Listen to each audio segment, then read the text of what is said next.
Hello, जय हिंद दोस्तों। स्वागत है आपका आपके अपने यूट्यूब चैनल 360 एसएससी में।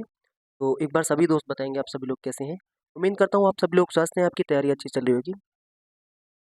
जैसा कि आपको पता है मैं घर आया हुआ हूँ, तो इस वजह से ना लाइव क्लास नहीं हो पा रही है और कल की क्लास भी नहीं हो पाई थी। तो ये क्लास भी आपकी रिकॉर्डेड रहने वाली है, जिसमें हम आज प्रैक्टिस यूपीएसआई का जो बूस्टर सेट कर रहे थे ना, उसके हमने 4 प्रैक्टिस सेट कर लिए थे। ठीक है, आज हमारा प्रैक्टिस सेट नंबर 5 रहने वाला है। ठीक है ना। और ये क्लास रिकॉर्डेड रहेगी। आपका जो भी डाउट है वो आप कमेंट सेक्शन में पिन कर देना, और मैं कोशिश करूँगा जो क्लास नंबर 6 है ना वो भी जल्दी आपको प्रोवाइड कर दूँ। ठीक है, हो सकता है आज ही प्रोवाइड हो जाए या फिर कल सुबह, क्योंकि वो भी रिकॉर्डेड ही रहेगी, क्योंकि यहाँ पे नेटवर्क इतना अच्छा आ नहीं पा रहा है जो क्लास लाइव हो जाए। ठीक है ना। तो चलिए स्टार्ट करते हैं। तो ये है पहला क्वेश्चन। बूस्टर सेट नंबर 5 है। ठीक है, ये 3 नहीं है, यहाँ पे टाइपिंग एरर है। ये सेट नंबर 5 है। ठीक है ना। सेट नंबर 5 का ये फर्स्ट क्वेश्चन है। ठीक है, फर्स्ट क्वेश्चन में क्या बोला है। फर्स्ट क्वेश्चन एक कोडिंग डिकोडिंग का क्वेश्चन है, जिसमें बोला है बीम से लिखा हुआ है AFZN। ठीक है, और BILL को लिखा है AJKM। वो किस तरीके से लिखा हुआ है, अगर आप बी देखेंगे तो बी से क्या हुआ है, जो ज़्यादा इजी क्वेश्चन होंगे ना उसमें हम समय खराब नहीं करेंगे। देखो बी से लिखा है ए, यानी -1 किया है। ठीक है, अगर मैं यहाँ पर बीम लिख दूँ तो क्या हुआ है AFZ और ये एन। ठीक है, तो क्या हुआ है, एक तो हुआ ये -1 हुआ। ठीक है, फिर +1 हुआ। ठीक है, और फिर -1 हुआ, फिर +1 हुआ, यानी -1 +1 -1 +1 चल रहा है। अगर मैं W से -1 करूँगा तो कितना आएगा, V आएगा। ठीक है, और E से +1 करूँगा तो F आना चाहिए था, VF। ठीक है, VK नहीं होगा, M नहीं होगा। ठीक है, VF होगा, यानी बस यहाँ पे पता लग गया BF होगा। ठीक है, फिर क्या होगा, फिर -1 होना चाहिए था अगला, यानी K हो गया, फिर +1 M होना चाहिए। क्या यानी हमारा आंसर हो जाएगा ऑप्शन नंबर डी। ठीक है, क्लियर है। अगला क्वेश्चन, अगला क्वेश्चन है क्वेश्चन नंबर 2। ये क्वेश्चन है ब्लड रिलेशन का। ठीक है, ब्लड रिलेशन में बोला है UN का पिता है। ठीक है, किस तरीके से दिखाते हैं, ये U है, कौन है ये, N का पिता है। ठीक है, उसके बाद क्या बोला है, NT की बहन है। NT की बहन है, यानी अब N का जेंडर पता लग गया, और ये कौन है, T की बहन है। ठीक है, आगे क्या बोला है, TI की पत्नी है, यानी T भी कौन है, फीमेल है। ठीक है, I की कौन है, I की पत्नी है, यानी I कौन होगा, मेल होगा फिर। ठीक है, उसके बाद बोला है आई एल का पुत्र है, यानी जो आई है वो किसका पुत्र है, एल का पुत्र है। ठीक है, अभी हमें एल के बारे में कुछ नहीं पता है, एल मेल है या फीमेल है। ठीक है, लेकिन उसके बारे में पूछेगा भी नहीं। ये पूछा यू का एल से क्या संबंध है, यू एल का कौन है, देखो यू एल का कौन है। अब ऑप्शन के अकॉर्डिंग देखते हैं, पुत्र वधु के पिता, यानी ये पिता तो है किसका, यू एल की पुत्र वधु का कौन है, पिता है। देखो पहले ही ऑप्शन मारा है, इसके पुत्र वधु कौन है, टी, और इसका पिता कौन है, यू, यानी यू एल की पुत्र वधु का कौन है, पिता है। ठीक है ना। अगला क्वेश्चन, अगला क्वेश्चन में बोला है, क्या बोला है,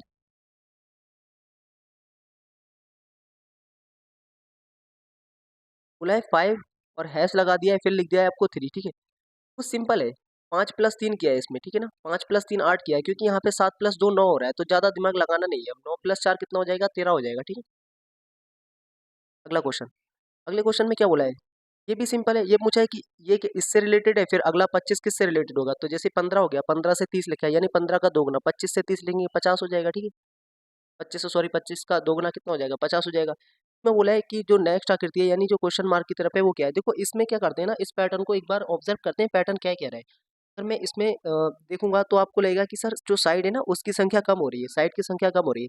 पहले अगर साइड इतनी थी, देखो रफली बिना काउंट किए पता लग रहा है, देखो साइडों की संख्या कम हो रही है। अगर मैं यहाँ पे काउंट करने लग जाऊँ, 1 2 3 4 5 6 7 8, ठीक है 8 थी, अब कितनी हो गई, 1 2 3 4 5 6 7, अब 7 हो गई। यानी इसमें जो लाइनें थी वो 8 थी, इसमें लाइनें 7 थी, और इसमें लाइनें दिख रही है 6, बेंजीन टाइप की फिगर बन रही है। ठीक है, इसमें लाइनें दिख रही है 5 है। ठीक है, देखो एक चीज ऑब्जर्व करो, 5 लाइनें हैं तो 3 अंदर डॉट है, यानी 3 सर्कल हैं, 6 लाइनें हैं तो 4 सर्कल हैं, यानी जो सर्कल है वो 2 कम है लाइनों से। ठीक है, और लाइनें हर एक में लाइन 1 कम हो रही है, यानी अब लाइनें होना चाहिए 4, 4 लाइन होना चाहिए थी, इसमें नहीं है 4 लाइन, इसमें है 4 लाइन, इसमें नहीं है 4 लाइन, और डॉट होना चाहिए थे 2, क्योंकि डॉट 1 कम है, जो सर्कल है, सॉरी जो सर्कल है वो 2 कम हो रहा है। ठीक है, अगर लाइनें 4 हैं तो सर्कल कितने होना चाहिए, 2 होना चाहिए। देखो 2 सर्कल है और 4 लाइनें हैं, यानी हमारा जो आंसर हो जाएगा वो ऑप्शन नंबर डी हो जाएगा, क्योंकि इसमें सॉरी इसमें 4 लाइन होती थी, बट इसमें सर्कल एक था, यानी हमारा बी भी एलिमिनेट हो गया। ठीक है ना।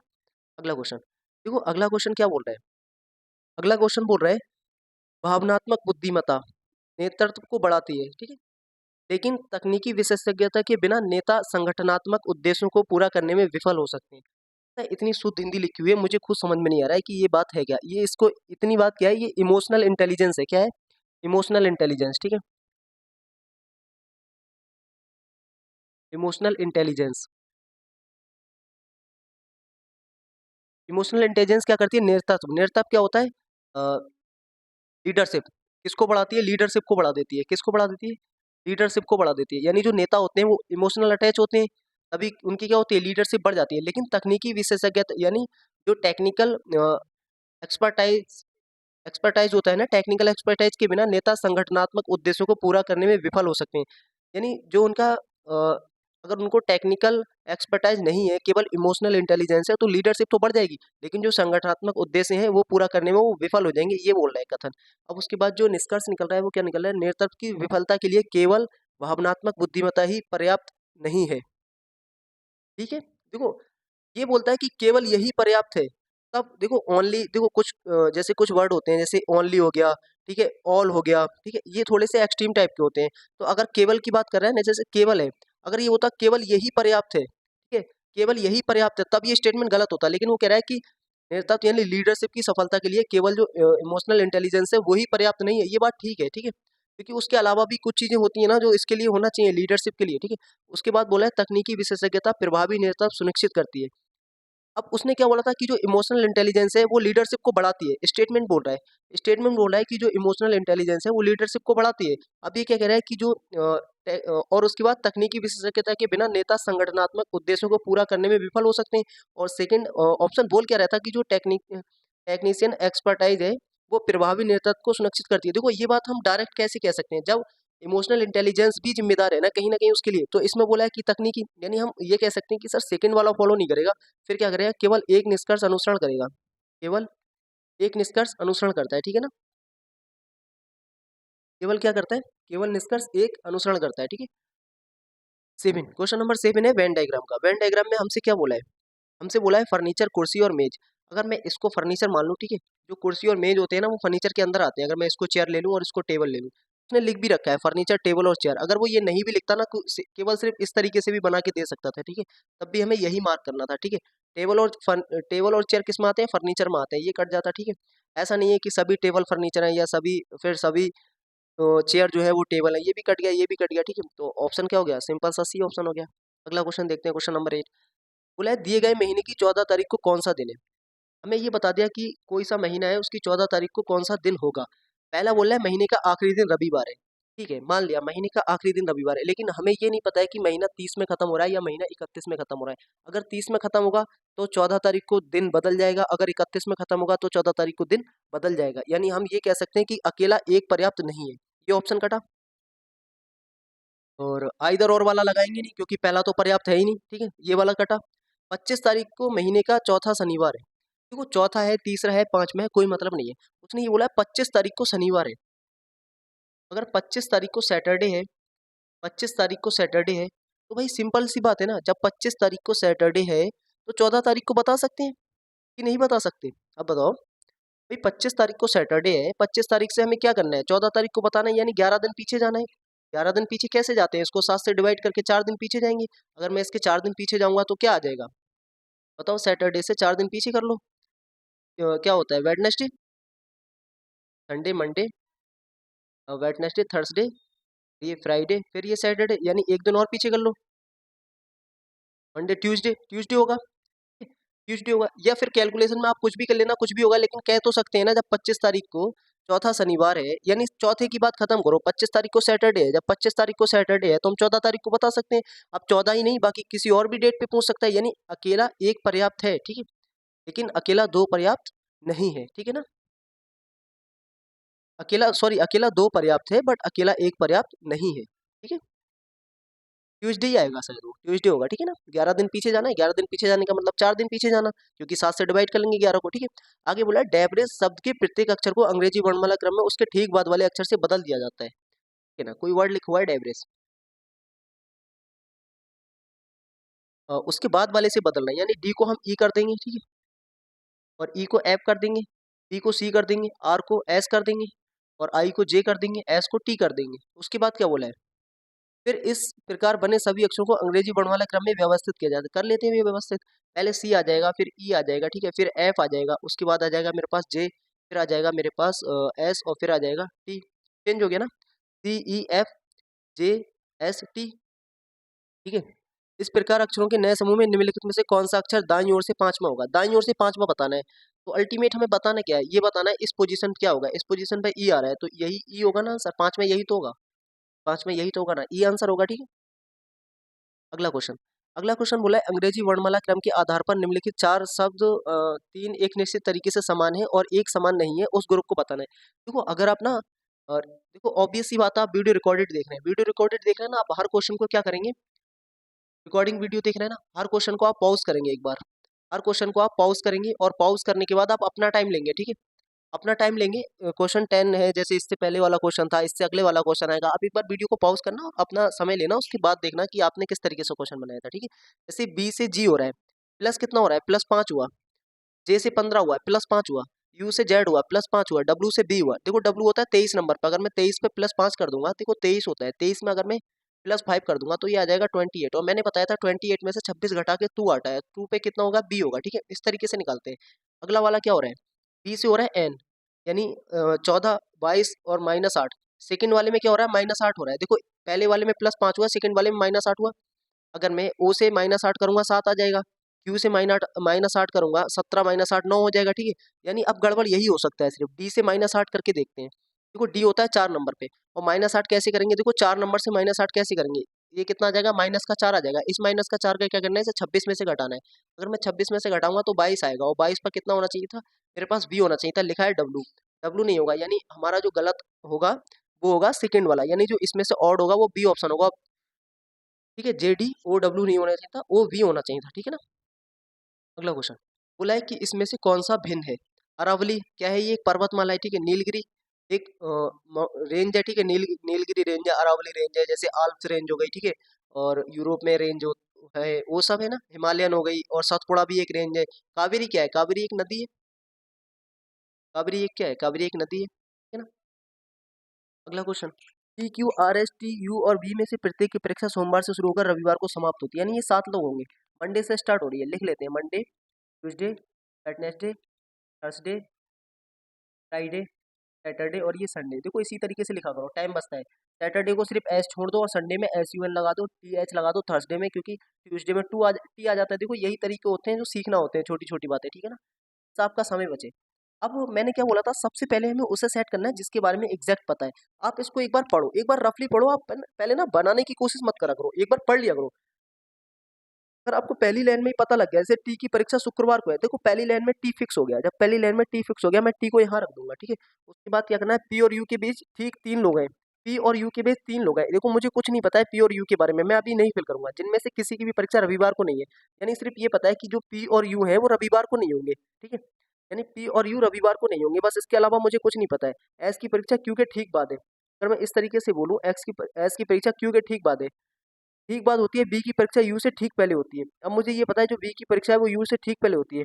अब बोला है कि एस के बाद कितने लोगों की परीक्षा होती है, इतनी बातें पता लग गई। ये बोला है कि पी और यू के बीच ठीक 3 लोग हैं, और बी की परीक्षा यू से ठीक पहले है, और एस की परीक्षा क्यू के ठीक बाद है। एस के बाद कितने लोगों की परीक्षा है, अगर मैं वी और यू को इस तरीके से बैठा दूं, देखो अब एक बार तो सेट करना पड़ेगा मुझे। अगर मैं वी को यहाँ रख दूं, यू को यहाँ रख दूं, क्योंकि बोला था यू और पी में से किसी की भी परीक्षा रविवार को नहीं है, तो इन लोगों के बीच में 3 लोग छोड़ना भी है। बोला इन लोगों के बीच में 3 लोग छोड़ना भी है, तो यू इधर हो जाएगा, और ये सैटरडे पे फिर कौन आएगा, सैटरडे पे आना चाहिए पी, क्योंकि मुझे वी को ऊपर बैठाना है। अगर मैं यहाँ पर बैठा देता ना, यहाँ पर अगर मैं यू रख देता तो वी नहीं रख पाता इधर, क्योंकि इधर ऑलरेडी टी आ चुका है, तो मुझे ऊपर यू रखना पड़ा, क्योंकि यही 2 पोजीशन बच रही थी जिसमें हम 3 लोग बीच में बैठा सकते हैं और वी को ऊपर रख सकते हैं, क्योंकि यहाँ टी फिक्स हो चुका है। तो बस यही पोजीशन बची थी। अब बोला है कि जो क्यू है वो एस से जस्ट ऊपर है। अब एक ही पोजीशन बची जहां पर क्यू और एस को जस्ट ऊपर बैठा सकते हैं, क्योंकि संडे पे तो हमें पता नहीं, अब जो बचा होगा वो संडे को आया होगा, कौन बच गया, आर बच गया, आर संडे को आया होगा। लेकिन पूछा क्या है, पूछा है एस के बाद कितने लोग हैं। एस है थर्सडे पे 1 2 और ये 3 लोग, 3 लोग किसके बाद है, एस के बाद है, ठीक है ना। समझ आ रहा है। अगला क्वेश्चन, ये क्वेश्चन है, देखो क्वेश्चन नंबर 13 और 17, यानी 13 से लेकर 17 तक कुल मिला के 4 क्वेश्चन होंगे, 13 14 15, 13 14 15 और ये 16 17, यानी 5 क्वेश्चन हो गए। देखो ये 5 क्वेश्चन है एक ही पे, 5 क्वेश्चन है एक ही पे। अब बोला क्या है, निम्नलिखित जानकारी का ध्यानपूर्वक अध्ययन करें, नीचे दिए गए प्रश्नों के उत्तर दें। किसानों को ट्रैक्टर खरीदने के लिए XYZ बैंक द्वारा, अच्छा किसानों को ट्रैक्टर खरीदने के लिए XYZ बैंक द्वारा 10 लाख रुपए का अग्रिम प्रदान यानी लोन। क्या है ये? लोन लिखा हुआ है। लोन करने की शर्तें निम्नलिखित है। अच्छा, लोन लेने की शर्तें दे रखी हैं, ठीक है। एक बार शर्तों को अच्छे से पढ़ो। तो आप ना इसको पॉज भी कर लो। अगर आपको लग रहा है कि इसमें आप समझ नहीं पाएंगे तो आप एक बार, अगर आपके पास दो मोबाइल हो, एक बार इसको पॉज कर लेना, ये जो कंडीशन है, और अगले आप इसके क्वेश्चन देखते रहना, ठीक है। क्योंकि क्वेश्चन एक ही स्लाइड पर लाना पॉसिबल नहीं था, बहुत छोटा छोटा हो जाता, उससे कोई मतलब था नहीं, तो क्वेश्चन आगे ही आएंगे। ऑब्वियस सी बात है, शर्तें तो आपको एक बार देखना पड़ेंगी, ठीक है। जैसे पहली शर्त है, आप पीछे भी आ जाना, बाद में कोई दिक्कत नहीं है। किसान के पास, यहाँ से बोला देखो, किसान के पास कम से कम 5 एकड़ भूमि होना चाहिए, यानी 5 एकड़ भूमि की पहली शर्त है। कम से कम 8 लाख रुपए की संपार्श्विक देने में सक्षम होना चाहिए। अच्छा, 8 लाख रुपए, 8 लाख रुपए की ये क्या होता है? संपार्श्विक होती है कोलेटरल, यानी गिरवी, यानी गिरवी रखना। कम से कम 8 लाख रुपए की कुछ ऐसा हो जो गिरवी रख सके वो, ठीक है। 1 दिसंबर 2005 को 50 वर्ष से अधिक नहीं होना चाहिए, ठीक है।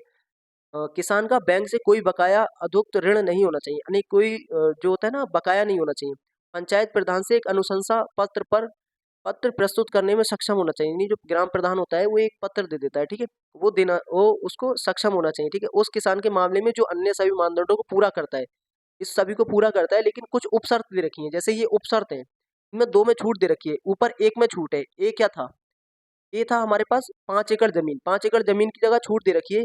लेकिन अगर 5 एकड़ जमीन नहीं है तो भूमि के प्रत्येक टुकड़े में एक से अधिक फसल उगाने में सक्षम है। अच्छा, भूमि के प्रत्येक टुकड़े में एक से अधिक फसल उगा सकता है तो उसका मामला बैंक के अध्यक्ष को भेजा जाएगा। देखो ये लाइन इंपॉर्टेंट होती है, बैंक के अध्यक्ष को भेजा जाना है, ठीक है। और एक डी में छूट दे रखी है, डी में छूट दे रखी है। डी क्या था? डी था बैंक से बकाया। अच्छा, बैंक से बकाया वाले में छूट है, और किस में छूट है? ए में छूट है। बैंक से बकाया वाले में क्या छूट है? लेकिन बैंक में उसकी कम से कम 4 लाख की सवावधि, सवावधि क्या होता है? जो टाइम डिपॉजिट नहीं होता, एफडी, फिक्स डिपॉजिट होता है, और टीडी यानी जो टाइम डिपॉजिट होता है, ठीक है। एफडी और टीडी जो हम करते हैं ना, एफडी बोलते हैं, आप बोलते नहीं बच्चों की एफडी करा दी, यानी फिक्स डिपॉजिट। तो वो फिक्स डिपॉजिट होना चाहिए कम से कम 4 लाख रुपए का। तो मामला बैंक के महाप्रबंधक को भेजा जाएगा, ठीक है ना। देखो ये दो बातें हैं, एक तो मामला अध्यक्ष को भेजा जाएगा, जब क्या होगा? जब उसके पास एक कंडीशन ए अप्लाई नहीं होगी, उसकी उपशर्त होगी ये, ठीक है, सब कंडीशन होगी। और दूसरा डी की अगर उपशर्त होगी तो मामला महाप्रबंधक को भेजा जाना है। नीचे दी गए प्रत्येक प्रश्न में एक किसान की विस्तृत जानकारी दी गई है। आपको प्रत्येक मामले में प्रदान की गई जानकारी का सावधानी पूर्वक अध्ययन करना है, और ऊपर दी गई जानकारी और शर्तों के आधार पर निम्नलिखित में से कोई एक कार्रवाई करनी होगी। आपको प्रत्येक प्रश्न में दी गई जानकारी के अलावा कुछ भी नहीं मानना है, ठीक है। यानी इसमें ना हम अपना एप्टीट्यूड या अपना दिमाग बिल्कुल नहीं लगाएंगे, जो हमें कंडीशन दे रखी है हम उसके अकॉर्डिंग ही चलेंगे, ठीक है? और जो डेट काउंट होगी वो 1 दिसंबर 2005 को काउंट होगी, ये बोला है क्वेश्चन में, ठीक है। अब एक किसान आया रमन, एक एक करके देखते हैं, ठीक है। एक बार मैं आपको दिखा देता हूँ शर्तें क्या थी। पहली जमीन वाली शर्त थी, 5 एकड़ होना चाहिए, 8 लाख रुपए गिरवी रखना चाहिए, ठीक है। ये शर्त थी 50 वर्ष से अधिक उम्र नहीं होना चाहिए, ये शर्त थी बैंक के पास बकाया राशि नहीं होना चाहिए, ये शर्त थी पंचायत से जो है अनुशंसा पत्र देना चाहिए, ये शर्त थी। शर्त देखते हैं, रमन ने पंचायत प्रधान से एक अनुशंसा पत्र, यानी एक शर्त उसकी फॉलो हो गई। 5 शर्तें हैं टोटल, आपको ये देखना है, एक शर्त हो गई। उसके पास 7 एकड़ कृषि योग्य भूमि है, कृषि वाली फसल, जो कृषि वाली शर्त थी वो भी कंप्लीट हो गई, ठीक है। यानी ए भी कंप्लीट हो गई और एक कृषि वाली थी वो भी कंप्लीट हो गई। 8 लाख की संपत्ति गिरवी रख सकता है, यानी 3 शर्तें कंप्लीट हो गई। उसका जन्म 4 जुलाई 1955 को हुआ है। देखो ये जो शर्त है, उसका जन्म 4 जुलाई 1955 को हुआ है। अगर उसका जन्म 4 जुलाई 1955 को हुआ है, हमें 1 दिसंबर तक काउंट करना है। तो अगर मैं देखूंगा 4 जुलाई 2005 को, वो 50 साल का हो जाएगा। 4 जुलाई 2005 को कितने का हो जाएगा? 50 साल का हो जाएगा। अगर मैं दिसंबर में जाऊंगा तो ये 50 साल प्लस हो जाएगा, यानी जो उसकी एज वाली शर्त थी वो फुलफिल नहीं हो रही है। एज वाली जो शर्त थी ना, एज वाली शर्त वो फुलफिल नहीं हुई। यानी आप कह सकते हैं कि देखो एज वाली शर्त में कोई बचाव भी नहीं था। एक होता है छूट, छूट सिर्फ तब थी जब आपके पास 5 एकड़ जमीन ना हो, और दूसरी छूट कब थी? दूसरी छूट तब थी जब आपके पास बैंक में मतलब बैंक में कोई बकाया है, लेकिन आपके पास जो डिपॉजिट है वो है। इसके मामले में कोई छूट नहीं थी। जब कोई छूट नहीं थी ना, तो मामला प्रबंधक को बिल्कुल नहीं भेजा जाएगा। डाटा अपर्याप्त बिल्कुल नहीं कह सकते, तो हम कह सकते हैं लोन दिया तो बिल्कुल नहीं जाएगा, ठीक है। तो अग्रिम नहीं दिया जाएगा, यानी लोन नहीं मिलेगा उसको, क्योंकि उसकी एज ज्यादा हो गई, ठीक है ना। उनने एज में कोई छूट नहीं दी थी। तो वो दिग्विजय का जन्म हुआ है 8 नवंबर 1956 को। जब 1956 को हुआ है तो 50 साल से कम है, यानी एक शर्त पूरी हो गई। उन्होंने पंचायत प्रधान से एक अनुशंसा पत्र दिया है, पत्र वाली शर्त भी पूरी हो गई, ठीक है। उनके पास भूमि के प्रत्येक टुकड़े में 2 फसलें वाली 4 एकड़ कृषि योग्य भूमि है। देखो क्या बोल रहा था, या वो बोल रहा था ना 5 एकड़ वाली, पहली जो शर्त थी 5 एकड़ की थी, लेकिन उसके पास ना 5 एकड़ नहीं है, लेकिन क्या बोल रहा है 4 एकड़ वाली भूमि है, लेकिन वो क्या कर सकता है, एक से अधिक फसलें उगा सकता है। तो ये उपशर्त हो गई, उपशर्त हो गई, ठीक है। उपशर्त के मामले में क्या था, ये संपार्श्विक के रूप में 8 लाख रुपए दे सकता है, यानी ये शर्त कंप्लीट हो गई। उस पर बैंक का बकाया नहीं है, यानी 4 शर्तें कंप्लीट हो गई और एक शर्त जो है ना, उसकी सब शर्त कंप्लीट हो रही है। जो सब कंडीशन दे रखी थी ना, सब कंडीशन वो कंप्लीट हो रही है। तो अब हमें देखना होगा कि सब कंडीशन के केस में करना क्या था, जिसमें ए वाली सब कंडीशन लग रही है, जमीन वाली। तो जमीन वाली सब कंडीशन के लिए एक बार पीछे चलते हैं। ये थी ना, लेकिन भूमि के प्रत्येक टुकड़े में एक से अधिक होगा तो मामला बैंक के अध्यक्ष को भेजा जाएगा। तो हम क्या कहेंगे इसमें, हम कहेंगे कि मामला बैंक के अध्यक्ष को भेजा जाएगा, ना कि महाप्रबंधक को, ठीक है। मामला जो होगा वो बैंक के अध्यक्ष को भेजा जाएगा, ठीक है ना। अगला क्वेश्चन नंबर 15। तो ये क्वेश्चन ना मुश्किल नहीं होते हैं, बट क्या होता है, आपको एक बार ध्यान से पढ़ना है, ठीक है। और अगर आप कोई भी कंडीशन भूल रहे हैं तो आप दोबारा से वापस जाकर उस कंडीशन को देख लीजिए, ठीक है। विनोद राय का जन्म 3 फरवरी 1956 को हुआ है, यानी एज वाली जो शर्त है वो कंप्लीट हो गई। एज वाली शर्त उसकी कंप्लीट हो रही है क्योंकि 1956 को है, यानी ये 2006 में 50 साल का होगा। और 50 साल हमें काउंट कब तक करना है, 2005 तक, यानी उसकी उम्र तो कम होगी 50 से, ठीक है। उसके पास 6 एकड़ जमीन है, यानी जमीन वाली भी शर्त हो रही है, ठीक है। कृषि योग्य भूमि है। उन्होंने पंचायत प्रधान द्वारा जारी किए गए एक अनुशंसा पत्र सौंपा है, पत्र भी सौंप दिया। वह 10 लाख रुपए गिरवी रखता था, गिरवी भी रख दिया, ठीक है। और उसके बाद उन पर बैंक का कोई बकाया नहीं है, यानी पांचों शर्त कंप्लीट हो गई। जब पांचों शर्त कंप्लीट हो जाएंगी तो उसको लोन मिल जाएगा। सिंपल सी बात है भाई, पांचों शर्त कंप्लीट हो गई, लोन मिलना चाहिए उसको सीधे। अगला दिनेश का। अब दिनेश का मामला क्या है, दिनेश सिंह का जन्म 5 जून 1957 को है, यानी एज वाली कंप्लीट हो गई, एज का फैक्टर कंप्लीट हो गया। पंचायत प्रधान से एक अनुशंसा अनुशंसा पत्र दिया है, ठीक है, ये भी हो गया, ठीक है। उनके पास 9 एकड़ कृषि योग्य भूमि है, भूमि वाली पूरी हो गई। 6 लाख की समाप्ति के साथ अतिरिक्त 8 लाख की संपर्क गिरवी रख सकता है। अच्छा, 8 लाख की, 6 लाख की समाप्ति जमा के अतिरिक्त 8 लाख की सांप्रविक गिरवी रख सकता है। उन पर 4 लाख का बकाया है। तो जब 4 लाख का बकाया था तो वो क्या कर रहा है, 6 लाख की समाप्ति है, यानी डिपॉजिट है, और अतिरिक्त 8 लाख की वो गिरवी भी रख सकता है, यानी ये वाली कंडीशन पूरी होगी। तो उसको छूट किस में चाहिए, उसको छूट चाहिए बकाया वाले में। और बकाया वाले में वो क्या कर सकता है, गिरवी भी रख सकता है। 8 लाख का गिरवी रखने का तो था ही, और जो टाइम डिपॉजिट था वो 4 साल का था, लेकिन उन्होंने 6 साल दे रखा है, यानी टाइम डिपॉजिट वाली कंडीशन पूरी हो रही है। तो जो सब कंडीशन थी डी में, उसके लिए हमें क्या करना था, देखो डी में जो सब कंडीशन थी उस पे क्या मामला महाप्रबंधक को भेजा जाना था, ठीक है। मामला किसको जाएगा, महाप्रबंधक को। यहाँ देख लेते हैं, डी में जो सब कंडीशन थी मामला महाप्रबंधक को जाएगा। तो इसके केस में हम क्या करेंगे, मामला महाप्रबंधक के पास, अध्यक्ष के पास नहीं जाएगा। देखो क्वेश्चन कैसे घुमा रहा है, पहले उसने अध्यक्ष ऊपर, पहले उसने महाप्रबंधक ऊपर कर दिया था, अब अध्यक्ष ऊपर कर दिया था, ताकि आप गलत करते। अध्यक्ष का मामला किसके पास था, अध्यक्ष का तब था जब कृषि वाली जमीन जो 5 एकड़ थी उससे कम होती, तब इसके पास जाता, ठीक है। लेकिन इसमें किसको जाएगा, महाप्रबंधक को, ठीक है ना। अगला 17 नंबर। 17 नंबर में बोला अभिषेक राठी के पास 6 एकड़ जमीन है, यानी जमीन वाली कंप्लीट हो गई। उन्होंने पंचायत प्रधान से अनुशंसा पत्र किया है, ठीक है ना, ये भी हो गया। उन पर बैंक का कोई बकाया नहीं है, एक कंडीशन ये भी पूरी हो गई। वह अपनी पूरी भूमि पर 2 फसलें उगाते हैं। वह 6 लाख से अधिक गिरवी रख सकते हैं, ठीक है। सारी बातें ठीक है, लेकिन एक बात तो ठीक नहीं है भाई, इसमें एज के बारे में तो बोला ही नहीं है। एज किधर है, एज है ही नहीं। जब एज है ही नहीं तो हम क्या कहेंगे इसमें, हम कहेंगे डाटा अपर्याप्त है, ठीक है। एज के बारे में कुछ नहीं पता है। देखो एज एक उसमें मेंशन था, एक इंपॉर्टेंट फैक्टर है। तो एज के बारे में जब कुछ पता नहीं है, देखो अभिषेक के बारे में कहीं एज की बात ही नहीं करी है, एज के बारे में बात नहीं की है, तो हम कहेंगे डाटा अपर्याप्त है। देखो इसमें ना कंफ्यूज हो जाते हैं स्टूडेंट, कुछ स्टूडेंट्स होते हैं अग्रिम नहीं प्रदान किया जाएगा, कुछ ना इसके साथ चले जाते हैं। लेकिन खुद सोचो कि जब एक ऑप्शन में है कि डेटा पर्याप्त नहीं है, तो हम इसको चूज करें या इसको चूज करें, हमें चूज डी करना होगा, क्योंकि हमें डेटा के बारे में नहीं पता है, उसकी एज के बारे में नहीं पता है। हम ये नहीं कह सकते कि अग्रिम प्रदान किया जाएगा, यानी लोन मिलेगा कि नहीं मिलेगा। तो ये वाला नहीं ऑप्शन चूज करेंगे, हम कहेंगे डेटा सफिशियंट नहीं है। 18 नंबर, इतने क्वेश्चन थे, 17 हो गए, ठीक है। उसके बाद हम स्टार्ट करते हैं 18। 18 नंबर पे क्या बोला है, 18 नंबर बहुत इजी क्वेश्चन है, बस देख लेते हैं पूछा क्या है। ऐसे कितने वैज्ञानिक हैं, क्योंकि इसने सब में लिख रखा है तो विरत तुरंत में पढ़ने की जरूरत नहीं है अब। ऐसे कितने वैज्ञानिक हैं जो अग्निशर्मक भी हैं, तो वो साइंटिस्ट है जो अग्निशमक यानी फायर मैन जो होते हैं वो भी है, यानी 6 लोग ऐसे हैं, ठीक है? बाकी तो ये अलग है। इन दोनों की बात हो रही है, इन दोनों में ये क्रैश हो रहा है, यानी 6 लोग होंगे, क्योंकि डाकिये की बात ही नहीं करी है तो ये ले नहीं सकते हम। ठीक है। इसको क्या करना है, अरेंज करना है तार्किक और सार्थक क्रम में। अरेंज कर दो भाई। सबसे पहले क्या आना चाहिए, या तो छोटे से करेंगे या बड़े से करेंगे। यहाँ पे किससे, 4 राष्ट्र से, यानी बड़े से छोटे की तरफ जा रहे हैं, तो सबसे पहले राष्ट्र हो गया। राष्ट्र के बाद क्या आ जाएगा, राष्ट्र के बाद आ जाएगा राज्य। 1 नंबर, 4 के बाद 1 होना चाहिए, 4 के बाद 3 है, ये नहीं होगा। 4 के बाद 2 नहीं होगा, 4 के बाद 5 नहीं होगा, ठीक है। राज्य हो जाएगा, राज्य के बाद तीसरा जिला हो जाएगा, जिला के बाद दूसरा हो जाएगा गांव, गांव के बाद मकान हो जाएगा। ठीक है। क्वेश्चन नंबर 20 में बोलेंगे निम्नलिखित अक्षर प्रत्येक श्रृंखला को देखें और उसके बाद आने वाले प्रश्नों का उत्तर दें। गिनती केवल बाएं से दाएं करनी है, यानी जो लेफ्ट टू राइट करना है, लेफ्ट टू राइट जाना है हमें। ठीक, क्या बोला है? अब कुछ ना कुछ बोला होगा उसने, सुन लेते हैं भाई क्या बोला है। ऐसे कितने प्रतीक हैं जिनमें से प्रत्येक के ठीक पहले एक अक्षर है और ठीक बाद में एक प्रतीक है, यानी साइन की बात हो रही है। ऐसे कितने साइन है जिनसे ठीक पहले एक अक्षर है और ठीक बाद में एक साइन है। ऐसे कितने साइन है जिससे ठीक पहले एक अक्षर है, जैसे ए एट द रेट हो गया, इससे ठीक पहले वी है और ठीक पहले एक साइन है, यानी एट द रेट को हम चूज करेंगे। और फिर और साइन कौन सा है हमारे पास?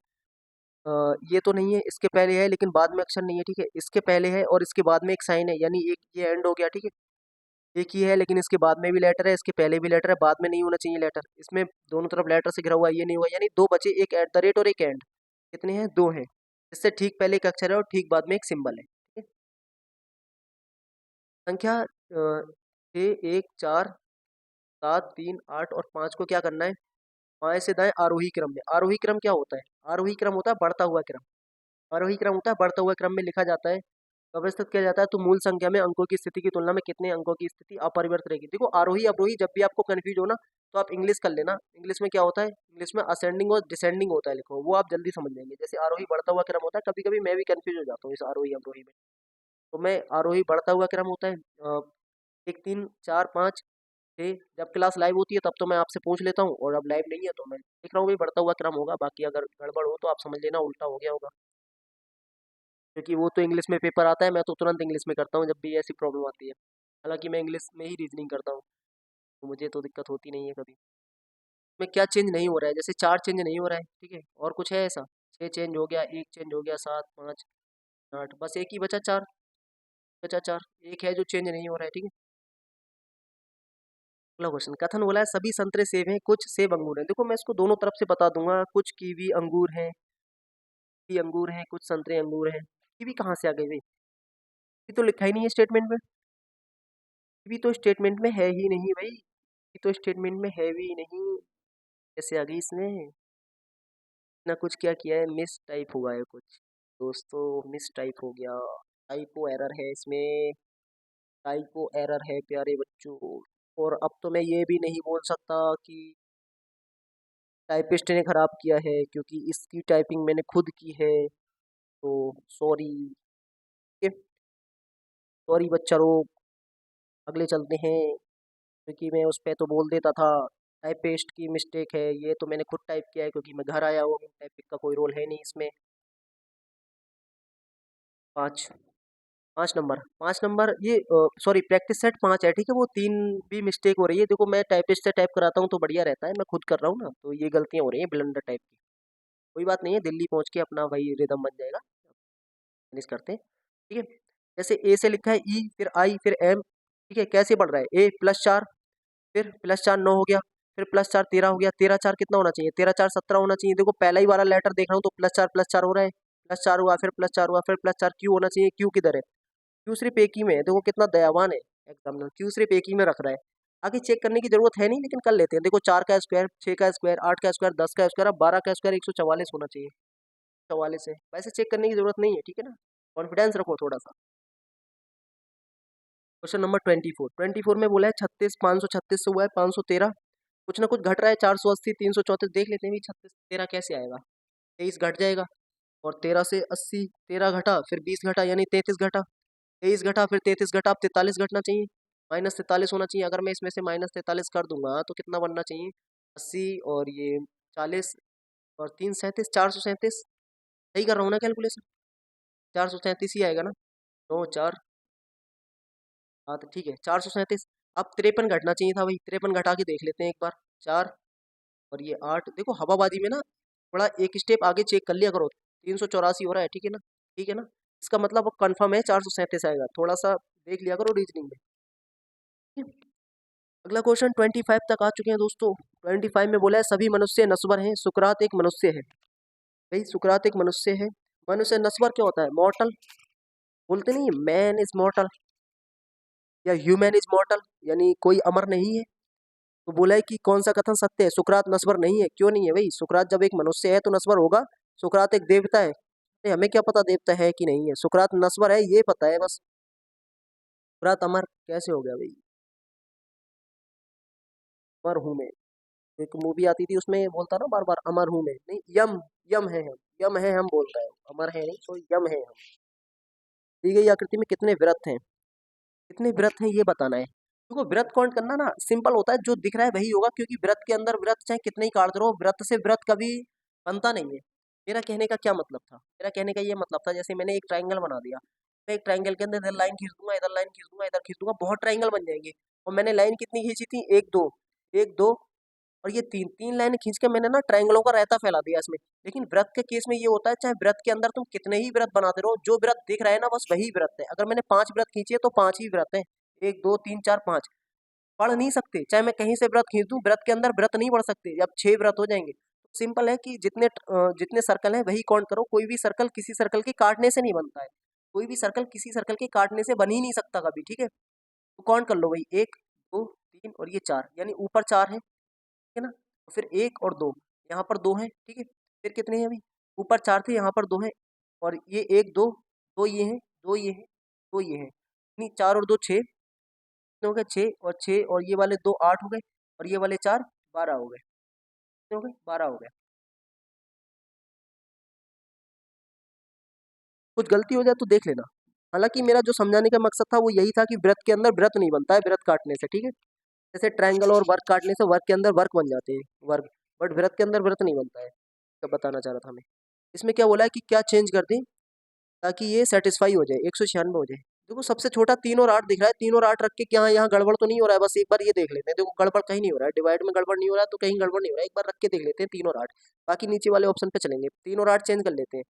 अगर मैं 24 की जगह 8 कर दूंगा, 24 8 प्लस, यहाँ तो चेंज हो नहीं रहा है, यानी ये कितना हो जाएगा, 4 8 32, ये 8 हो जाएगा, माइनस यहाँ पर 3 लाना है, तो 3 इंटू 10 कितना हो जाएगा ये, अगर सिंपल रख रहा हूँ अभी, ठीक है, नहीं कर रहा हूँ कैलकुलेशन, और ये 26, ये टोटल मिला के 196 आना चाहिए, 196। देख लेते हैं भाई, 24 अट्ठे कितना होता है, मैं इसको 12 ले लूँ, 12 इंटू 16 हो जाएगा फिर तो, 8 चौक 32, ठीक है। ये 3 8 दूनी 16, 3 192 प्लस 8 माइनस 30 प्लस 26, ठीक है ना। अगर मैं इस तरीके से जाऊँगा तो ये हो जाएगा मेरे पास +4, क्योंकि ये हो गया 34 और ये -30 +4 हो गया, तो 192 +4 यानी 192 +4 कितना हो जाएगा, 196, ठीक है। कैसे +4 ये हो गया ना, अगर मैं इन दोनों को जोड़ दूँ तो 34 हो जाएगा, माइनस का 30 कर लूँगा 4 आ जाएगा, 192 में 4 जोड़ूंगे 196, यानी सेटिस्फाई हो गया। पहला ही ऑप्शन सेटिस्फाई हो गया, इनको चेक ही नहीं करेंगे, ठीक है। उस विकल्प का चयन कीजिए तो दिए गए शब्दों में सही क्रम को दर्शाता है, जिस क्रम में भी अंग्रेजी शब्दकोश में, ठीक है भाई। अंग्रेजी शब्दकोश में तो हम ऑप्शन का सहारा लेते हैं, 2 और 5 दिख रहा है, पहले 2 और 5 देख लेते हैं। देखो 2 में CI है, 5 में CIP है, CIN है, N 14 पर होता है, P 16 पर होता है, यानी पहले 2 आएगा बाद में 5 आएगा, तो 5 वाले ऑप्शन काट दो पहले तो। अब बचा 2, 2 के बाद 1 और 5 आ रहा है, पहले अब 1 और 5 चेक कर लो, अपना काम हो गया। CI होता है 18 पर, P होता है 16 पर, यानी पहले 5 आएगा फिर 1 आएगा, 2 5 फिर 1, आगे चेक मत करो, अपना कॉन्फिडेंस रखो रीजनिंग में, ठीक है। आगे चेक करने की जरूरत है ही नहीं, सॉरी। आगे क्वेश्चन क्या बोला है, क्वेश्चन बोला है सिटी को लिखा है उसने 24 18 72, 24 18 72 क्यों बोल रहा हूँ मैं, 24 18 7 2, ठीक। और ड्रग को लिखा है उसने 23 9 6 20, किस तरीके से लिखा है, अच्छा अच्छा अच्छा, ठीक है ठीक है। देखो सी से 24 है, सी 24 कैसे हो जाएगा, देखो सी का अपोजिट होता है एक्स, और एक्स आता है मेरे पास 24 नंबर पे, यानी इसका अपोजिट किया है, फिर उसका जो प्लेस वैल्यू है वो लिखा है। जैसे आई का अपोजिट होता है आर, आई का अपोजिट होता है आर, आर का आर आता है 18 नंबर पे, देखो 18 लिखा है। और टी का अपोजिट होता है जी, जी आता है 7 नंबर पे। अब समझ में आ गया, आगे लिखने की जरूरत नहीं है, वाई का अपोजिट तो हम अपोजिट का place value as it is लिख रहे हैं। जैसे जी का अपोजिट हो जाएगा टी, टी का प्लेस वैल्यू कितना आ जाएगा, 20 आ जाएगा, यानी 20 होना चाहिए। ओ का 12 होता है, ओ का एल होता है, एल पे 12 आएगा, ठीक है। डायरेक्ट याद होना चाहिए, ओ पे 15 ऐसे, एफ पर 21 ऐसे करके। एफ का होता है यू, जो कहते हैं ना स्पीड नहीं बढ़ती है, डायरेक्ट याद रखो, यू तक जाओ ही मत, सीधे कहो कि एफ 6 21 होना चाहिए, 20 12 15 21, 20 12 15 21 होना। आपको पूरा चेक ही नहीं करना है, आपको जी से टी दिख गया था, आपको सीधे 20 पे जाना है, ठीक है। मैं ऑप्शन देख नहीं रहा था, मैं समझा रहा था क्वेश्चन, वरना मैं पहले वाले पे ही आपको आगे बढ़ने के लिए बोल सकता था, ठीक। मैं चेक ही नहीं करता हूँ। मैं ना अपनी रीजनिंग, जो सीजीएल की रीजनिंग होती है, ज़्यादा बड़ी बात नहीं कह रहा हूँ, मैं सीजनिंग की रीजनिंग 10 से 12 मिनट के अंदर कर देता 25 क्वेश्चन। और वो भी 25 ऐसे नहीं, 25 तुक्का मार दिया, 25 में पूरे 50 नंबर लेके आता। ठीक है, लगातार 50 नंबर आए मेरी सीजीएल में, रीजनिंग में।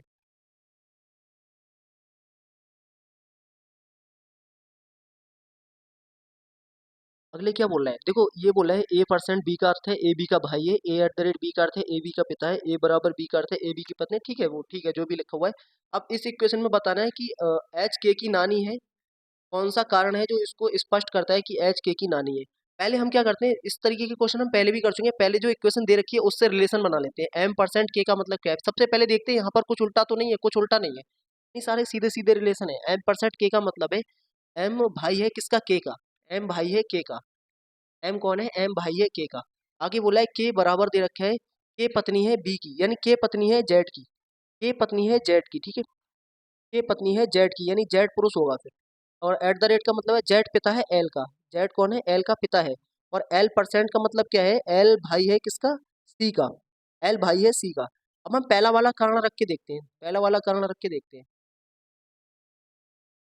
पहले कारण में हमसे क्या बोला है, A C at the C and H. कारण ए क्या है, सी एंड एच। एंड का मतलब क्या है, एंड का मतलब है ए बी की माता है, क्या है, ए बी की माता है। यानी सी माता है किसकी, सी माता है एच की।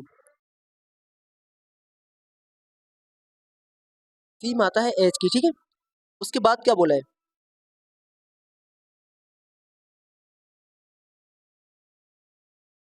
सी माता है एच की। तो पहला कारण क्या बोल रहा है, पहला कारण ये बोल रहा है कि ये बताना है कि पहला कारण एच के की नानी है कि नहीं है। एच की नानी के है, सॉरी एच की नानी के है। के इधर है, यानी के एच की माँ की माँ है, के एच की माँ की माँ है, यानी के एच की नानी, यानी कारण एच के पीछे है, ठीक है। अगर मैं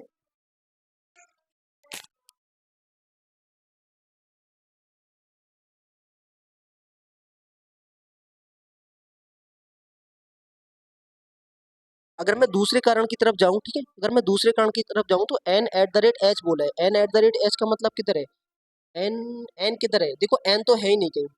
अगर मैं एट द रेट एच के साथ भी जाऊंगा तो एट द रेट का मतलब क्या है, पिता है, यानी अगर एन एच का पिता हो जाएगा यहाँ से। पहली बात तो सेकंड कारण की तरफ मैं एच यहाँ पे ले ही नहीं सकता ना, क्योंकि एच तो और इस इक्वेशन में था नहीं, पहले से एग्जिस्ट करता तभी मैं ये लिख सकता था। पहले से एच नहीं था, अगर मैं इसके अकॉर्डिंग भी जाऊंगा ना तब भी कारण बी फेल हो जाएगा। देखो कैसे हो जाएगा, एन अगर एच का पिता होगा तो एन इधर आएगा, ठीक है। एच के की नानी है, एच के की नानी है, ठीक है। देखो एच के की नानी तो पहले कारण से ही हो गई थी ना। अगर मैं इस एन को इधर ले भी रहा हूँ, एच का पिता है, तब भी इस कारण से कोई मतलब है ही नहीं, ठीक है। तो मैं क्या कह सकता हूँ कि कारण केवल अभिकथन ए के पीछे केवल क्या है, कारण ए है, ठीक है। कारण बी नहीं होगा, ठीक है ना, क्योंकि पहले से इक्वेशन में एग्जिस्ट करना चाहिए ना कोई कारण, ठीक है ना।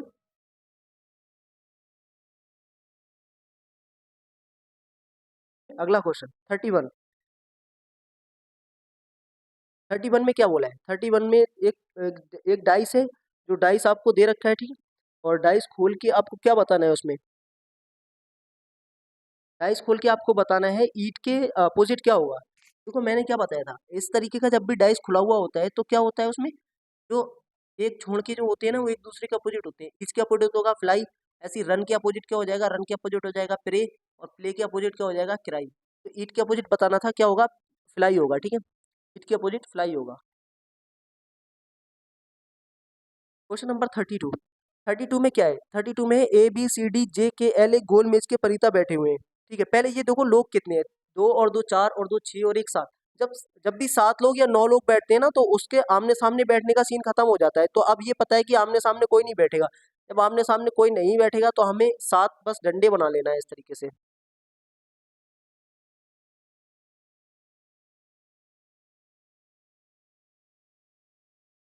ये ठीक है। अब मैं क्या करूंगा, इस पे 7 लाइनें बना लूंगा, क्योंकि ये तो अब है ही नहीं कि आमने सामने कोई बैठेगा। 3, 4, 5, 6 और ये 7, ठीक है, 7 बन गई। अब मुझे बस बैठाना है। और मैंने बोला था जहां से थोड़ा बहुत पता होगा, इसमें किसी एक को हम पकड़ सकते हैं। जैसे इसने बोला था, अ, ई के दाईं ओर के दाईं ओर से गिनने पर के और जे के बीच केवल 2 व्यक्ति हैं, बी के दाईं ओर से गिनने पर डी और बी के बीच केवल 3 व्यक्ति बैठे हैं, जे बी के ठीक दाईं ओर है। अच्छा, अगर मैं जे से शुरू करूंगा तो बी भी एडजस्ट हो जाएगा उसमें, तो मैं जे से स्टार्ट के और जे से स्टार्ट करता हूँ। के दाईं ओर से गिनने पर अगर मैंने के यहाँ ले लिया, के दाईं ओर से गिनने पर के और जे के बीच में केवल 2 व्यक्ति हैं, 1 2 छोड़ के ये जे हो जाएगा, क्योंकि सबका मुंह केंद्र की तरफ है। अगर आपका मुंह केंद्र की तरफ होगा तो आपका दायां इस तरफ होगा, आप अपने को एज्यूम किया करो, ठीक है। के और जे के बीच केवल 2 व्यक्ति हैं। अब मैं इस लाइन पे आता हूँ जहां पर मुझे जे से थोड़ा बहुत लिंक पता है। जे बी के ठीक दाईं ओर पड़ोस में बैठा है, जे बी के ठीक दाईं ओर है, जे बी के ठीक दाईं ओर है। अब मैं उस तरफ जाऊंगा जहां मुझे बी के बारे में कुछ बताया है। यहाँ बताया बी के दाईं ओर से गिनने पर डी और बी के बीच में केवल 3 व्यक्ति हैं। अगर मैं बी के दाईं ओर से गिनूंगा तो 1 2 3 छोड़ दूंगा, यहाँ पर डी आ जाएगा, ठीक है।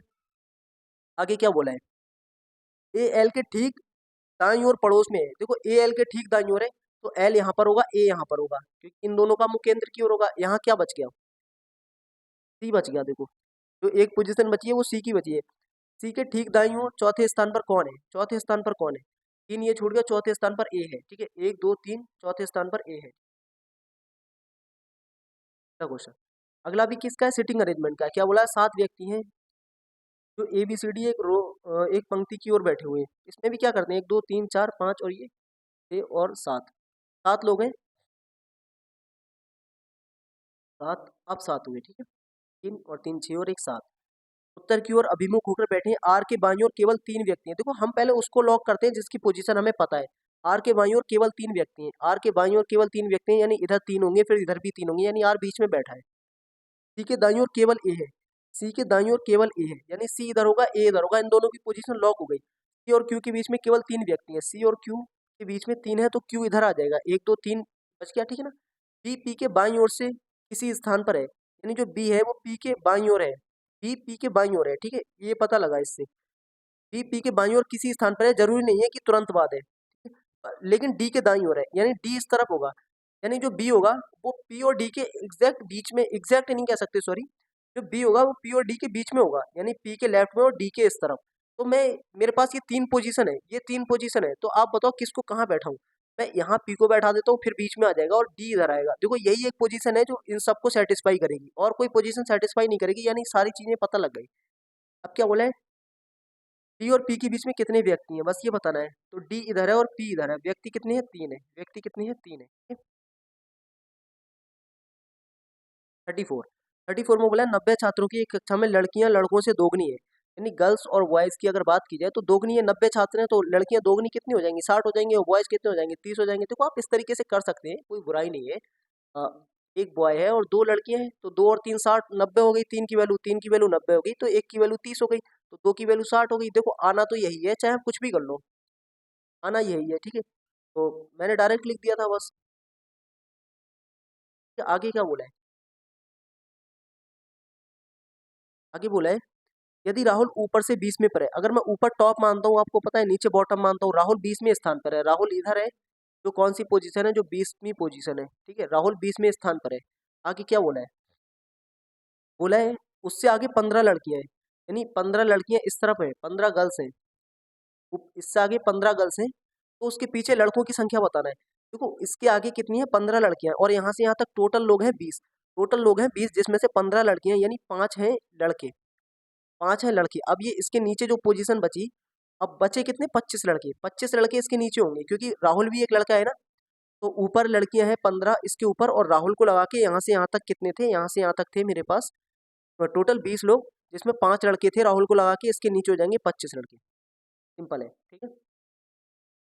7 बॉक्स हैं, ये है चाहिए, एक के ऊपर एक रखे हैं। देखो जब भी एक के ऊपर एक की बात हो ना, तो आप एक इस तरीके से बनाया करो, 1 2 4 5, इसमें ना इस तरीके से डंडे मत खींचा करो, ऐसे कि ऐसे खींचने पे कभी कभी वो सम और विषम के बारे में भी पूछता है, फिर कंफ्यूज हो जाता है, तो जो भी पूछेगा ना इसमें एडजस्ट हो जाएगा, वन ऑड हो या कुछ भी हो।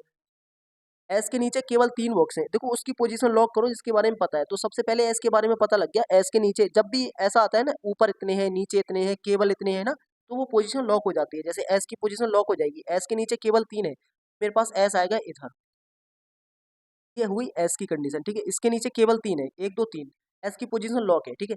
एस और एल के बीच में केवल 2 बॉक्स है। अब मुझे देखो एस और एल के बीच में 2 बॉक्स है, एल इधर भी हो सकता है, एल इधर भी हो सकता है, तो मैं अभी एल को पुट नहीं कर पाऊंगा, कि अभी मुझे पता नहीं है एल है किधर।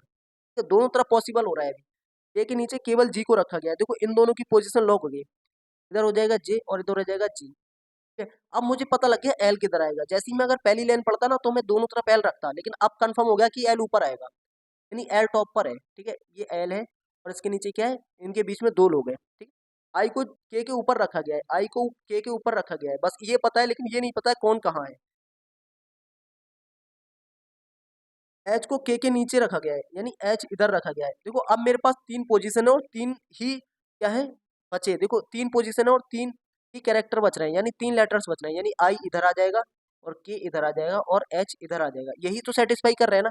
आई को के ऊपर रखा गया है और एच को के नीचे रखा गया है। तीन पोजीशन बची थी, ये वाली और ये वाली, और तीन ही लेटर थे तो मैंने पुट कर दिया। पूछा क्या है, के और जे के बीच में, के और जे के बीच में पूछा है कितने बॉक्स हैं।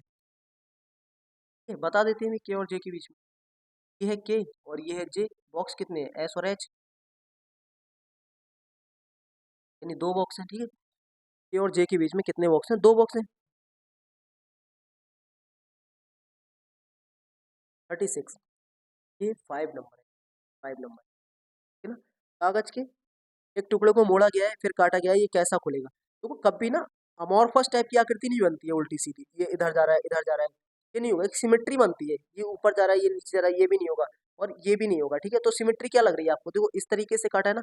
अगर को ना पहचानने का सबसे अच्छा एक और तरीका होता है, वो क्या तरीका होता है, वैसे तो आंसर ए आ गया, आप लोग पहचान लेते होंगे, इसमें कोई बड़ी बात है नहीं, बट एक है, मैं बता रहा हूँ आपको, एक तरीका बता रहा हूँ। जब भी ऐसी आकृति है ना, आप इस तरीके से काट के दिखा करो, इस तरीके से अपना इसको बीच में से ऐसे काट दो, ऐसे पकड़ के काट दो। ठीक है, ऐसे पकड़ के आपने काट दिया। अब आप ये देखो कि ये आकृति और इधर बराबर है, देखो इधर बराबर है, लेकिन आप ये देखो जब ये इधर खुलेगा तो इसका कोना इधर जाएगा, इसका कोना इधर है, यानी ये नहीं होगा। इसका कोना इधर है और इसका कोना इधर है। ठीक है, ये हो गया। लेकिन जब आप ऊपर देखेंगे तो मैंने बोला था ना एक सी आकृति बनती है, ये उधर उल्टा जा रहा है, ये नहीं होगा। ये तो है, ये तो है, लेकिन ये क्या होगा, जब ये ऊपर खुलेगा तो ये इस तरीके से जुड़ रहा होगा, ये इस तरीके से जुड़ रहा होगा, और ये क्या है, ये ऊपर कोने पे भाग रहा है, जो कि नहीं होना चाहिए, ये नहीं होगा। ठीक है, तो इस तरीके से हमारा आंसर ए आ जाएगा। ठीक है ना, नंबर 37 सॉरी, 37 बोला है, न्यायालय विभिन्न विभागों के महत्वपूर्ण विवादों का निर्णय करने में बहुत अधिक समय लेते हैं। ठीक है, यानी जो कोर्ट्स हैं वो जो बहुत ज्यादा क्या है, न्यायालय विभिन्न विभागों के महत्वपूर्ण विवादों का निर्णय करने में बहुत अधिक समय लेते हैं, यानी जो डिपार्टमेंट है उनका जो निर्णय करते हैं बहुत ज्यादा टाइम लेते हैं। अगले बोला है कार्रवाई, क्या कार्रवाई करना चाहिए, अदालतों को मामले में तेजी लाने का आदेश दिया जाना चाहिए। ठीक है, अधिकारियों को अपने विभाग से संबंधित विवादों को निपटाने के लिए विशेष अधिकार दिए जाने चाहिए। वो दोनों बातें ट्रू है। वो आप कहेंगे सर दोनों बातें ट्रू है, देखो अदालतों को कहो भाई जल्दी करो, ठीक है, ये भी कार्रवाई हो सकती है, अच्छी बात है। और कुछ होता है, कुछ डिपार्टमेंट जैसे कोर्ट मार्शल होता है, कोर्ट मार्शल क्या होता है, वो अधिकारी तो होते हैं सेना के जो उस पर चर्चा करते हैं, या जिसको बाहर निकालना है, कोई सजा देना है, उसमें कोर्ट थोड़ी घुसता है। कोर्ट मार्शल तो सेना के लोग ही करते हैं, जैसे उनको एक विशेष अधिकार है सजा देने का अपने सैनिकों को कुछ भी। इस तरीके की बात कर रहा है, होना चाहिए दोनों बातें। ठीक है, कार्रवाई एक और दो दोनों अनुसरण करती है। 38, 38 में क्या बोला है, 38 में बोला है कि कौन सी आकृति होगी जो इसे के बराबर हो जाएगी, यानी इस रखने पर ये आकृति कंप्लीट हो जाएगी। कंप्लीट कौन सी आकृति से हो रही है, अब बताओ मुझे। अगर मैं ए रखूंगा तो ये तो इस तरीके से मैच हो जाएगी ए रखने पर, ऐसा नहीं होना चाहिए, यहाँ पर खाली नहीं होना चाहिए, यानी ए नहीं होगी। अगर मैं बी रखूंगा,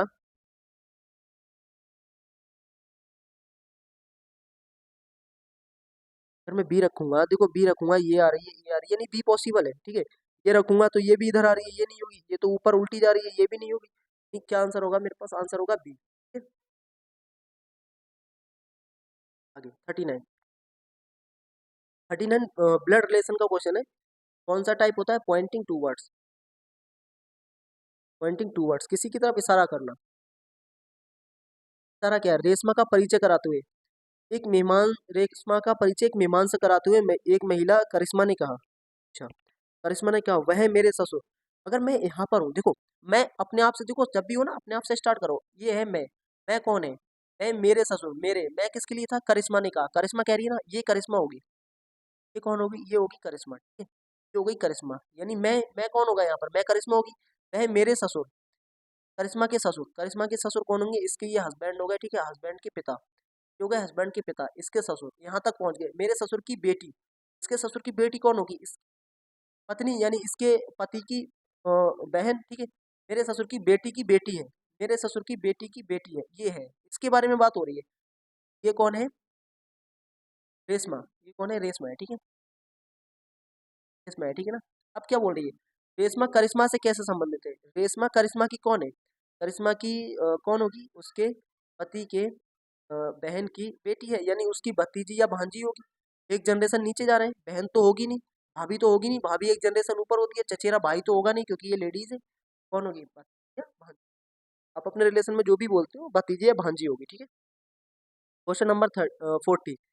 40 में क्या बोला है?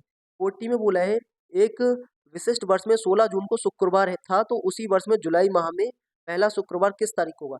तो कोई भी महीना हो जो जून का महीना होता है, जो जून का महीना होता है वो 30 दिन का ही होगा, 30 दिन का। अब 16 तारीख को अगर फ्राइडे है, मेरे प्यारे दोस्तों, 16 को अगर फ्राइडे है तो वर्ष में जुलाई माह में पहला शुक्रवार कब होगा? ठीक है भाई, अच्छी बात है। तो अगर मैं 30 तारीख को निकालूं, 30 तारीख को निकालूं, ठीक है, 30 तारीख को निकालूं तो क्या होगा? +14 होगा, यानी 30 को क्या होना चाहिए था? 30 को फ्राइडे होना चाहिए। भाई यहाँ से यहाँ तक +14 हो गया, नहीं, जो 16 को होगा वही 30 को होगा। +14 यानी अगर मैं 7 से डिवाइड करूंगा 0 आएगा, यानी 30 को क्या होगा? 30 को फ्राइडे होगा। अब कब फ्राइडे होगा? अब भाई सिंपल ना हो गया? 30 + 7, 30 + 7 कब हो गया? यानी 7 तारीख, 7 जुलाई को। 7 जुलाई को क्या होगा? 7 जुलाई को फिर से फ्राइडे हो जाएगा। भाई 30 को फ्राइडे था, +7 कर दूंगा तो 7 जुलाई को फिर फ्राइडे हो जाएगा, ठीक है। मैंने पहले 30 तारीख को निकाल लिया, 30 तारीख को फ्राइडे था, यानी अगला दिन स्टार्ट हो रहा है। अगला दिन स्टार्ट कब से हो रहा है? 1 जुलाई से। 1 जुलाई को सैटरडे होगा, फिर कब होगा? 7 जुलाई को फिर से फ्राइडे आ जाएगा, ठीक है ना। ये थे आज के सारे क्वेश्चन, ठीक है, प्रैक्टिस सेट नंबर 5।